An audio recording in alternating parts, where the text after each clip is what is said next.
nous voyons là que l'amour de Dieu, le sacrifice qu'il a donné à la croix, était pour attirer. Voilà.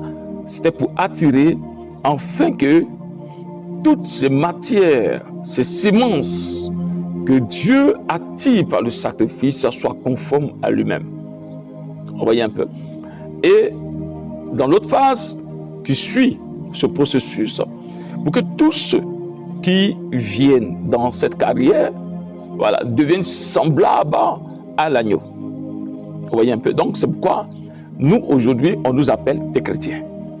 Voilà. Maintenant, nous devons comprendre quelque chose de très important. Christ dit ici en Jean chapitre 13 à partir de verset 34 au verset 35.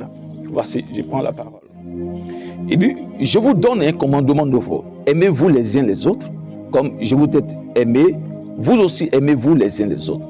À ceci, tous connaîtront que vous êtes mes disciples, si vous avez de l'amour les uns pour les autres.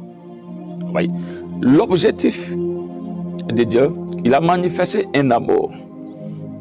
Il a manifesté un amour, et l'amour c'est la nature de Dieu. Et cet amour qu'il a manifesté là, Dieu attend au retour, parce que ce qu'il veut, c'est un appât qu'il a lancé. Donc il a besoin réellement de capturer. Il a besoin de personnes qui viennent à lui. Voilà. Donc tous ceux qui viennent à lui deviennent conformes à Dieu. Et même que Dieu a donné son amour, Dieu voudrait que nous donnons aussi notre amour pour nos prochains. Donc le plan de Dieu, c'est quoi? Et il nous a donné son amour en sacrifiant celui qui lui était vraiment cher. Donc Dieu voudrait qu'à notre tour, voilà, nous nous sacrifions nous-mêmes aussi, enfin aussi d'aimer. C'est-à-dire qu'en fait que notre sacrifice soit aussi pour les autres. C'est important. Ça dit quoi? Nous servons Dieu, étant des personnes sacrifiées à Dieu, étant des personnes qui deviennent esclaves de Dieu, et que notre amour se répand d'abord parce que nous nous sacrifions pour Dieu, parce que nous aimons Dieu, mais notre amour se répand pour nos semblables, parce que nous ne voyons pas le Seigneur. Vous voyez un peu?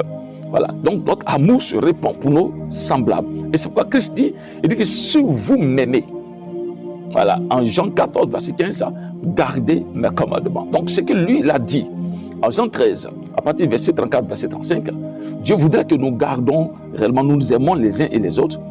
C'est à partir de là que nous pouvons préserver et garder, restaurer même ses instructions, ses ordonnances, ses commandements, sa parole. Et voici un peu. Parce qu'on ne peut pas garder la parole de Dieu si nous n'avons pas l'amour